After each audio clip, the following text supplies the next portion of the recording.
Black and white യുഗത്തിലെ പ്രണയരംഗങ്ങളിൽ വന്നു നിറഞ്ഞ വർണ്ണപ്പകിട്ടാർന്ന താരവ്യക്തിത്വമായിരുന്നു സുധീർ. പ്രേം നസീർ ഒരു യുഗപുരുഷനായി സിനിമയെ അടക്കി ഭരിച്ചിരുന്ന കാലത്ത് യുവതലമുറയുടെ ഹരമായി വെള്ളിത്തിരയിൽ ഉദിച്ചുയർന്ന നടൻ. ഏറ്റവും മികച്ച സംവിധായകരുടെ ചിത്രങ്ങളിൽ അഭിനയിക്കാൻ അവസരം ലഭിച്ചു സുധീറിന്. ഒപ്പം ഏറ്റവും ഹൃദയഹാരിയായ ഗാനരംഗങ്ങളിലും. കൊടുങ്ങല്ലൂർക്കാരനായ സുധീർ മദ്രാസിലേക്ക് വണ്ടി കയറിയത് അഭിനയിക്കാൻ വേണ്ടിയല്ല, ക്യാമറാമാൻ ആകാൻ വേണ്ടിയായിരുന്നു. അങ്ങനെ അദ്ദേഹം അന്ന് സംവിധാന രംഗത്തും ക്യാമറാമാനായിട്ടും അതിൻ്റെ കുലപതിയായിരുന്ന വിൻസെൻ്റ് മാഷിനെ കാണുകയും അദ്ദേഹത്തിൻ്റെ കുറേ പടങ്ങളിൽ ക്യാമറയ്ക്ക് പുറകിൽ പ്രവർത്തിച്ചു. വിൻസെൻ്റ് മാഷ് ക്യാമറയ്ക്ക് പുറകിൽ നിന്നും സുധീറിനെ ക്യാമറയ്ക്ക് മുമ്പിലോട്ട് കൊണ്ടുവന്നു. പ്രേം നസീർ നായകനായ എൻ്റെ നാട്ടിൽ ആലുവ പാരസിൽ ചിത്രീകരിച്ച നിഴലാട്ടം എന്ന ചിത്രത്തിൽ.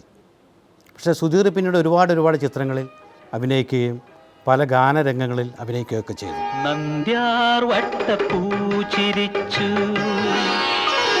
നാട്ടുമാവിൻ്റെ ചോട്ടിൽ,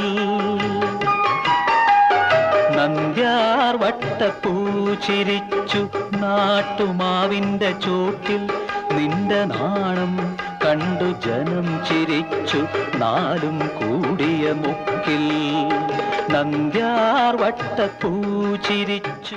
മലയാള സിനിമയിലെ സുന്ദരനായിരുന്നു സുധീർ എന്ന നടൻ. അക്കാലത്ത് സുധീറിനോടൊപ്പം രാഘവനും വിൻസെൻറ്റും ഒക്കെ ഉണ്ട്. പക്ഷേ സുധീർ ഗാനരംഗങ്ങളിൽ അഭിനയിക്കുമ്പോൾ അത് നമുക്ക് കണ്ട് ആസ്വദിക്കാൻ ഒരു പ്രത്യേക സുഖം. അദ്ദേഹം വളരെ സുന്ദരനായിരുന്നു, മാത്രമല്ല സ്റ്റൈലിഷ് ആർട്ടിസ്റ്റായിരുന്നു. മറ്റുള്ള ആർട്ടിസ്റ്റുകൾക്ക് ഇല്ലാത്ത പ്രത്യേകതയൊക്കെ സുധീറിനുണ്ടായിരുന്നു. അതിലൊന്നാണ് ഈ വലത് കൈയിൽ വാച്ച് കെട്ടൽ. ഞാൻ അദ്ദേഹത്തെ അനുകരിച്ചാണ് ശരിക്കും പറഞ്ഞാൽ വലത് കൈയിൽ ആദ്യമായിട്ട് വാച്ച് കെട്ടിയതും.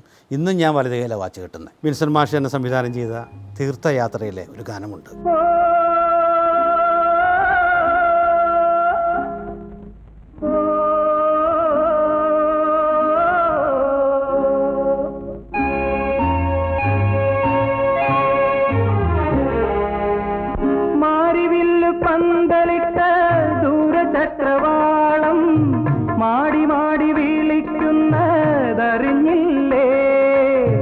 പഞ്ചശരൻ വളർത്തുന്ന പൈങ്കിളി പെണ്ണേ, പൈങ്കിളി പെണ്ണേ, മാറിവില്ല് പന്തലിട്ട ദൂരചക്രവാളം മാടി മാടി വിളിക്കുന്നതറിഞ്ഞില്ലേ, പഞ്ചശരൻ വളർത്തുന്ന പൈങ്കിളി പെണ്ണേ, പൈങ്കിളി പെണ്ണേ. ഇപ്പോൾ ഈ ഗാനരംഗത്ത് ശ്രദ്ധിച്ചോ, മാരിവില്ല് പന്തലിട്ട ദൂരചക്രവാളം. അദ്ദേഹത്തിൻ്റെ സ്റ്റൈല് വേറെ രീതിയാണ്. കൈയൊക്കെ വെച്ചിട്ടുള്ള അദ്ദേഹത്തിൻ്റെ മൂവ്മെൻറ്റ്സ്, നായികയെ പിടിച്ചിട്ടുള്ള ഓട്ടം, ഇങ്ങനെ പല രീതിയിൽ. അവിടെയാണ് നമ്മൾ ഈ സുധീർ എന്ന നടനെ അന്ന് ഇഷ്ടപ്പെട്ടത്. അത് നിങ്ങൾക്കും ഇഷ്ടപ്പെടും, ഉറപ്പാണ്.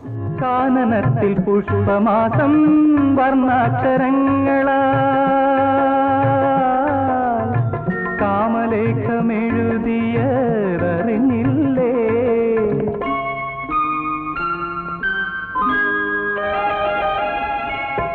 കാനനത്തിൽ പുഷ്പമാസം വർണ്ണാക്ഷരങ്ങളാൽ കാമലേഖമെഴുതിയതറിഞ്ഞില്ലേ, കാമലേഖമെഴുതിയതറിഞ്ഞില്ലേ.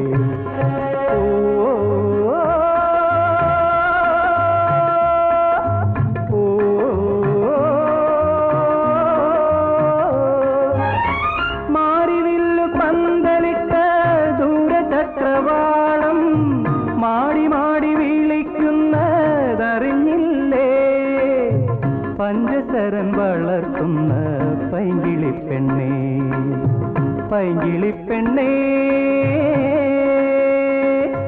70s തുടക്കം കാലഘട്ടത്തിലൊക്കെ ശരിക്കും പറഞ്ഞ മലയാള സിനിമ സ്റ്റുഡിയോയിൽ മാത്രം, മദ്രാസിലും ഇവിടെ ഉദയ സ്റ്റുഡിയോയിലൊക്കെ ആയിട്ട് ചിത്രീകരണം നടക്കുന്ന ഒരു സംഭവമായിരുന്നു ശരിക്കും പറഞ്ഞാൽ. അങ്ങനെ സ്റ്റുഡിയോയിൽ മാത്രം ഒതുങ്ങി ഒരു സിനിമാ താരത്തെ ഇന്നത്തെ പോലെ ജനത്തിന് കാണാൻ പറ്റാത്തൊരവസ്ഥ. ആ കാലഘട്ടത്തിലാണ് PN മേനോൻ എന്ന, ഞാൻ പറയുമ്പോൾ മഹാനായ സംവിധായകൻ എന്ന് ഞാൻ പറയും, ചിത്രകാരനാണ് അദ്ദേഹം. അദ്ദേഹം മൊത്തത്തിൽ സിനിമ പുറത്തേക്ക് കൊണ്ടുവന്നു. മധുസാറിനെ ഹീറോ ആക്കിയിട്ട് MTയുടെ സ്ക്രിപ്റ്റിൽ അന്നത്തെ സംവിധായകനായ PA ബക്കർ പ്രൊഡ്യൂസ് ചെയ്ത പടം ഓളവും തീരവും. പിന്നീട് അദ്ദേഹം വേറൊരു അത്ഭുതം കാണിച്ചു മേനോൻ സാറ്. ഒരു സിനിമ മലയാറ്റൂർ രാമകൃഷ്ണൻ്റെ കഥ അദ്ദേഹം ചിത്രമാക്കി. ആ ചിത്രത്തിൽ അതുവരെയുള്ള സിനിമയിലെ മറ്റുള്ള നായികമാരെയൊക്കെ മാറ്റിവെച്ചിട്ട് നായകനും നായികയും പ്രതിനായകനുമെല്ലാം പുതിയ മുഖം. അതായിരുന്നു ചെമ്പരത്തി. ചക്രവർത്തിനി നിനക്കു ഞാൻ എൻ്റെ ശില്പഗോപുരം തുറന്നു, പുഷ്പപാദുകം പുറത്തു വയ്ക്കുമീ നഗ്നപാതയായി അകത്തു വരൂ. ചക്രവർത്തിനി നിനക്കു ഞാൻ എൻ്റെ ശില്പഗോപുരം തുറന്നു, പുഷ്പപാദുകം പുറത്തു വയ്ക്കുമേ നഗ്നപാതയായി അകത്തു വരൂ. ചക്രവർത്തിനി. ദാസേട്ടൻ്റെ ശബ്ദം അതിൽ ചുണ്ട അനക്കുന്നത് ലിപ്പ് കൊടുത്തിരിക്കുന്ന രാഘവനാണ്. പക്ഷേ അതിനോടൊപ്പം തന്നെ സുധീറുണ്ട്. സുധീറാണ് ആ ചിത്രത്തിലെ വില്ലൻ. പഴയ സിനിമകളിലൊക്കെ ഒരു വില്ലൻ എന്നൊക്കെ പറഞ്ഞു കഴിഞ്ഞാൽ സിനിമയുടെ ആദ്യം തൊട്ട് അവസാനം വരെ ത്രൂഔട്ട് വില്ലൻ കളിച്ച് നടക്കുന്ന സംഭവമൊന്നുമില്ല. ചിലപ്പോൾ അവസാന സമയത്തൊക്കെ ആയിരിക്കും വരുന്നത്, ക്ലൈമാക്സിലൊക്കെ ആയിരിക്കും സ്വഭാവ രീതി മാറുന്നത്. ഇതിന് വേറൊരു പ്രത്യേകത, സുധീർ ആദ്യമായിട്ട് അഭിനയിച്ചാൽ പറഞ്ഞത് വിൻസെൻ്റ് മാഷിൻ്റെ നിഴലാട്ടം. ആ ചിത്രത്തിൽ സുധീർ ശബ്ദം കൊടുത്ത് രാഘവനാണ്. അപ്പോൾ രാഘവനും സുധീറും ശരിക്കും പറഞ്ഞാൽ ഒരുപാട് ചിത്രങ്ങളിൽ ഒന്നിച്ച് അഭിനയിച്ചു. രാഘവന് ഹീറോ ആകുമ്പോൾ സുധീർ വില്ലൻ.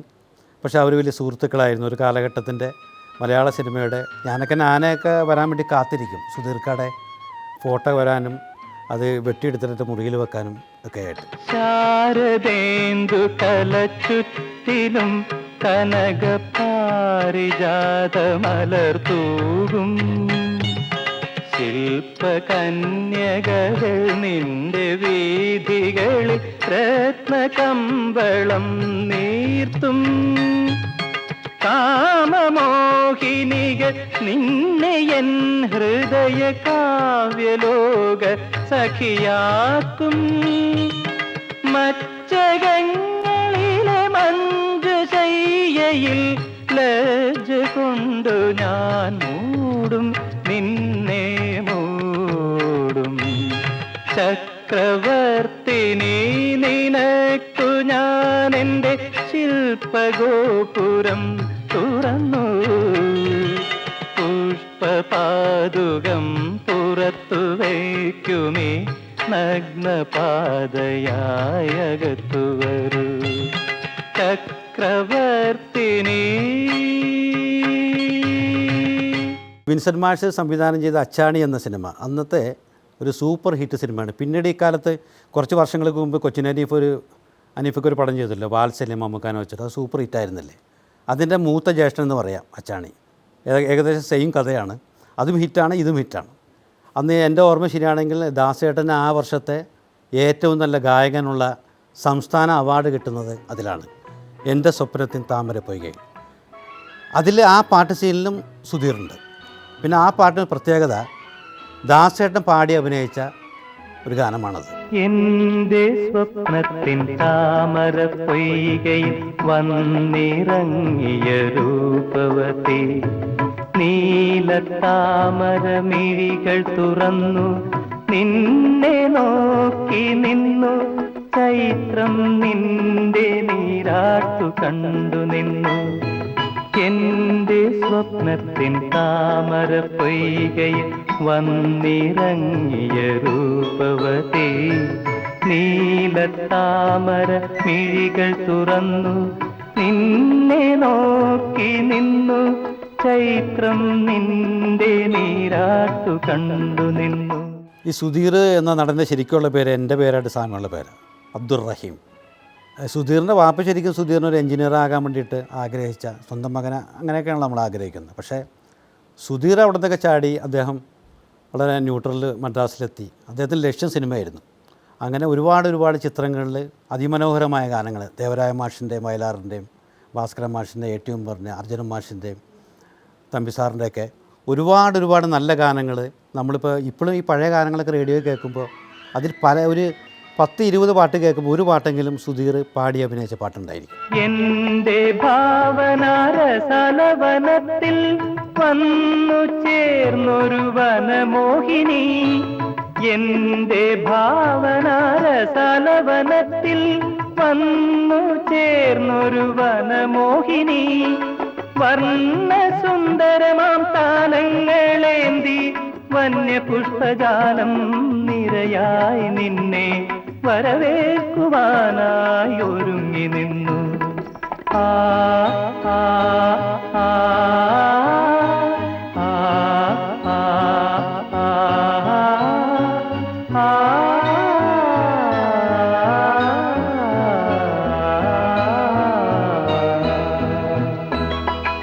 എന്റെ സ്വപ്നത്തിൻ താമര പൊയ്കയിൽ വന്നിറങ്ങിയ രൂപവതി, നീലത്താമര മിഴികൾ തുറന്നു നിന്നെ നോക്കി നിന്നു, ചൈത്രം നിന്റെ നീരാട്ടു കണ്ടു നിന്നു.